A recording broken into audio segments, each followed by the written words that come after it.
ମହାଦେବଙ୍କୁ ତ୍ରିଶୂଳ କିଏ ପ୍ରଦାନ କରିଥିଲେ? ଯେଉଁ ତ୍ରିଶୂଳ ସାହାଯ୍ୟରେ ଭଗବାନ ଶଙ୍କର ଅନେକ ରାକ୍ଷସକୁ ବଧ କରିଥିଲେ, ସେହି ତ୍ରିଶୂଳଟି କେଉଁଥିରେ ତିଆରି ହୋଇଥିଲା? ସେ ଏମିତି ଏକ ଶକ୍ତିଶାଳୀ ତ୍ରିଶୂଳ, ତିନି ଶୂଳକୁ ଧାରଣ କରିବାର ଶକ୍ତି ଭଗବାନ ଶଙ୍କର କେମିତି ପାଇଥିଲେ? ଭଗବାନ ଶଙ୍କରକୁ ତ୍ରିଶୂଳଟି କିଏ ଦେଇଥିଲା? ହଁ ଦର୍ଶକ ବନ୍ଧୁ, ମୁଁ ପବିତ୍ର ସ୍ୱାଗତ କରୁଛି ଆଜିର ଏକ ନୂଆ ଅଧ୍ୟାୟ। ଦର୍ଶକ ବନ୍ଧୁ, ଭିଡ଼ିଓଟିକୁ ଆରମ୍ଭରୁ ଶେଷ ଯାଏ ଦେଖିବେ ଏବଂ ଭିଡ଼ିଓ ଗୋଟେ ଲାଇକ୍ କରି ଚ୍ୟାନେଲକୁ ସବସ୍କ୍ରାଇବ୍ କରିଦେବେ। ଦର୍ଶକ ବନ୍ଧୁ, ଆପଣ ସବୁବେଳେ ଦେଖିଥିବେ ଯେ ଭଗବାନ ଶଙ୍କର ତାଙ୍କ ହସ୍ତରେ ତ୍ରିଶୂଳ ଧରିଥାନ୍ତି। ତ ସେଇ ଯେଉଁ ତ୍ରିଶୂଳ, ଯେଉଁ ଅସ୍ତ୍ରଟିକୁ ଭଗବାନ ଶଙ୍କର ସଦାସର୍ବଦା ଧରନ୍ତି, ସେ ତ୍ରିଶୂଳ ପ୍ରକୃତରେ ଭଗବାନ ଶଙ୍କରଙ୍କୁ କିଏ ଦେଇଥିଲେ ଏବଂ ସେ ତ୍ରିଶୂଳଟି ନିର୍ମାଣ କିଏ କରିଥିଲେ? ସେ ତ୍ରିଶୂଳ ଏତେ ଶକ୍ତିଶାଳୀ ହେଲା କେମିତି? ତ ଦର୍ଶକ ବନ୍ଧୁ, ଆଜି ଭିଡ଼ିଓ ମାଧ୍ୟମରେ ଇଏ ଏକ ପୌରାଣିକ ରହସ୍ୟମୟ ବ୍ରହ୍ମଜ୍ଞାନ କଥା ଅଟେ, ଯାହାକି ସମସ୍ତେ ପ୍ରାୟତଃ ଜାଣିନଥିବେ। ତେଣୁ ଆପଣଙ୍କ ଅନୁରୋଧ କ୍ରମେ ମୁଁ ଏହି କଥାଟି ଆଜି ସୋସିଆଲ ମିଡ଼ିଆରେ କହୁଛି। ତ ଦର୍ଶକ ବନ୍ଧୁ, ଆମ ହିନ୍ଦୁ ଶାସ୍ତ୍ର ଏବଂ ପୁରାଣରେ ଯାହା ଉଲ୍ଲେଖ ଅଛି ଯେ ଭଗବାନ ବିଶ୍ୱକର୍ମା ଯିଏକି ସ୍ୱର୍ଗର ଜଣେ ବଢ଼େଇ ଯାହାକୁ କୁହାଯାଏ ବା ମିସ୍ତ୍ରୀ କାରିଗର, ତାଙ୍କର କନ୍ୟାକୁ ଭଗବାନ ସୂର୍ଯ୍ୟନାରାୟଣଙ୍କୁ ବିବାହ କରିଥିଲେ। ବିଶ୍ୱକର୍ମାଙ୍କର କନ୍ୟାଙ୍କ ନାମ ଥିଲା ମାୟା। ତ ସେ ମାୟାଙ୍କୁ ବିବାହ କରିଥିଲେ ଭଗବାନ ସୂର୍ଯ୍ୟଦେବ। ଯେତେବେଳେ ଭଗବାନ ସୂର୍ଯ୍ୟଦେବ ତାଙ୍କୁ ବିବାହ କଲେ, ସେ ବିବାହ କଲେ ସତ, କିନ୍ତୁ ଭଗବାନ ସୂର୍ଯ୍ୟଦେବଙ୍କର ଯେଉଁ ପ୍ରଚଣ୍ଡ ତାପ, ପ୍ରଚଣ୍ଡ ରୂପରେ ଯେଉଁ କିରଣ, ସେ ମାତା ଛାୟା ତାକୁ ସହିପାରିଲେ ନାହିଁ। ମାତା ମାୟା ତାକୁ ସହିପାରିଲେ ନାହିଁ। ତ ସେ ଆସି ତାଙ୍କ ପିତାଙ୍କୁ କହିଲେ, ପିତା ବୋଲନ୍ତେ ବିଶ୍ୱକର୍ମାଙ୍କୁ କହିଲେ ଯେ ବାପା, ଆଉ ମୁଁ ତାଙ୍କୁ ବିବାହ କଲି ସତ, କିନ୍ତୁ ମୁଁ ତାଙ୍କ ସାମ୍ନାକୁ ଯାଇପାରୁନାହିଁ। କାହିଁକି ଯାଇପାରୁନି ନା, ତାଙ୍କର ଯେଉଁ ପ୍ରଚଣ୍ଡ ରୂପେ ଯେଉଁ କିରଣ, ଯେଉଁ ତାପ, ସେ ତାପକୁ ମୁଁ ସହ୍ୟ କରିପାରୁନି, ମୋ ଶରୀର ସହ୍ୟ କରିପାରୁନାହିଁ। ତେଣୁ ମୁଁ ତାଙ୍କୁ ସମ୍ଭାଳି ପାରୁନାହିଁ। ତ ତାଙ୍କ ସହିତ ମୁଁ କିଭଳି ଭାବରେ ସଂସାର କରିବି, କିଭଳି ଭାବରେ ମୋ ପରିବାରକୁ ରଖିବି?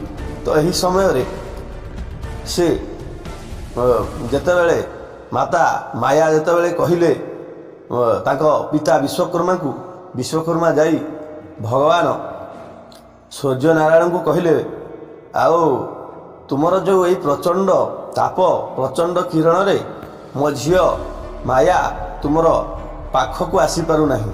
ତେଣୁ ତୁମେ ତୁମର କିରଣ କିଛି କମେଇ ଦିଅ। ତ ସେହି ସମୟରେ ସୂର୍ଯ୍ୟଦେବ ତାଙ୍କର କିରଣ ବା ତାପକୁ ଚାରି ଭାଗରେ ବିଭକ୍ତ କରିଦେଲେ।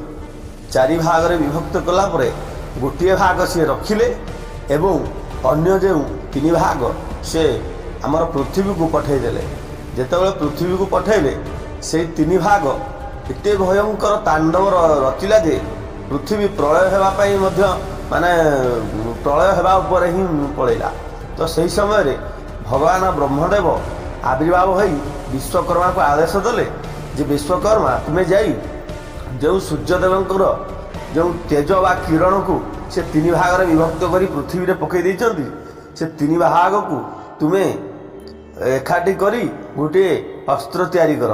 ତ ବିଶ୍ୱକର୍ମା ବ୍ରହ୍ମାଙ୍କ ଆଜ୍ଞା ପାଳନ କରି ଯାଇ ପୃଥିବୀକୁ ସେ ତିନି ଭାଗରେ ଯେଉଁ ପଡ଼ିଥିଲା ସୂର୍ଯ୍ୟଙ୍କର କିରଣ ବା ତାଙ୍କ ତେଜକୁ ଏକାଠି କରି ତିନୋଟି ଶୂଳ ତିଆରି କଲେ।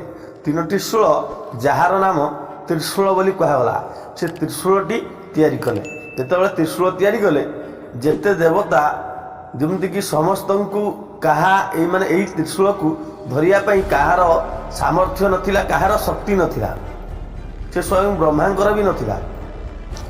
ତ ସେତେବେଳେ ଦେବତାମାନେ କହିଥିଲେ ଯେ ଆକୁ କେବଳ ଧରିବା ପାଇଁ ଦେବଦେବ ମହାଦେବ ମହାମୃତ୍ୟୁଞ୍ଜୟ ଯେ କି ରାମ ତାରକା ମନ୍ତ୍ରରେ ସେ ମୃତ୍ୟୁଞ୍ଜୟ ହୋଇଛନ୍ତି, ସେ କେବଳ ସେ ଭଗବାନ ଶଙ୍କର ଭୋଳାନାଥ ହିଁ ଏହାକୁ ଧରିପାରିବେ। ତ ତେଣୁ ନେଇ ଭଗବାନ ଶଙ୍କରଙ୍କୁ ସେହି ତ୍ରିଶୂଳକୁ ପ୍ରଦାନ କରାହୋଇଥିଲା ଏବଂ ଭଗବାନ ଶଙ୍କର ମଧ୍ୟ ସେହି ତ୍ରିଶୂଳର ସାହାଯ୍ୟରେ ଅନେକ ଅସୁର ସେ ବଧ କରିଛନ୍ତି ଏବଂ ଅନେକ ଅସୁର ଦାନବ ବହୁତ ଲୋକ ବହୁତକୁ ସେ ସେହି ତ୍ରିଶୂଳ ସାହାଯ୍ୟରେ ସେ ବଧ କରିଛନ୍ତି। ତେଣୁ ସଦାସର୍ବଦା ସେଥିପାଇଁ ଭଗବାନ ଶଙ୍କର ସେ ତ୍ରିଶୂଳକୁ ସେ ଧରିଥାନ୍ତି, କାରଣ ତାକୁ ଧରିବା ପାଇଁ ଆଉ କାହାର ପୃଥିବୀରେ ସାମର୍ଥ୍ୟ ନାହିଁ। ସେ ଏତେ ତେଜ ଏତେ ଶକ୍ତିଶାଳୀ ତ୍ରିଶୂଳ ଯେ 3ଟି ଶୂଳରେ ଆକୃତି ହୋଇ ତ୍ରିଶୂଳ ନାମ ସେବେଠାରୁ ତିଆରି ହେଲା ଏବଂ ଭଗବାନ ଶଙ୍କର ଧରିଛନ୍ତି। ଆଉ ଗୋଟିଏ କଥା ତ ଆପଣମାନଙ୍କୁ ବି କହୁଛି, ଯେତେବେଳେ ମାତା ଅନ୍ୟ ଯାହା ପ୍ରମାଣ ଅଛି, ତ ମାତା ମାୟା ଯେତେବେଳେ ଭଗବାନ ସୂର୍ଯ୍ୟଙ୍କର କିରଣକୁ ସହିପାରିଲେନି, ସେତେବେଳେ ତାଙ୍କର ଶରୀରର ଯେଉଁ ଛାଇ, ସେ ଛାଇଙ୍କୁ ସେ ଆଦେଶ ଦେଲେ ଯେ ମୁଁ ଯାଉଛି ଆଉ ଭଗବାନ ଶଙ୍କରଙ୍କୁ ତପସ୍ୟା କରିବି, ଆଉ ତୁମେ ତାଙ୍କଠୁ ମୁଁ ବର ଆସିଲା ପରେ ମୁଁ ମୋ ସ୍ୱାମୀଙ୍କ ପାଖକୁ ଯିବି, ତୁମେ ମୋ ସ୍ୱାମୀଙ୍କର ମୁଁ ଯେଉଁଭଳି ତାଙ୍କର ସେବା କର, ତୁମେ ସେହିଭଳି ସେବା କର। ତ ତାକୁ ଜଗେଇ ଦେଇ ତାଙ୍କ ଛାଇକୁ ସେ ତପସ୍ୟା କରିବା ପାଇଁ ଭଗବାନ ଶଙ୍କରଙ୍କୁ ପଳେଇଲେ। ତ ଯେହେତୁ ମାୟାଙ୍କର ଛାୟାରୁ ବା ତାଙ୍କ ଛାଇରୁ ତିଆରି ହେଇଛନ୍ତି ଛାୟା, ତ ସେ ଭଗବାନଙ୍କର ସୂର୍ଯ୍ୟଙ୍କର ଯେଉଁ ତେଜ କିରଣ ତାଙ୍କ ଉପରେ କୌଣସି ପ୍ରଭାବ ପଡ଼ିଲା ନାହିଁ।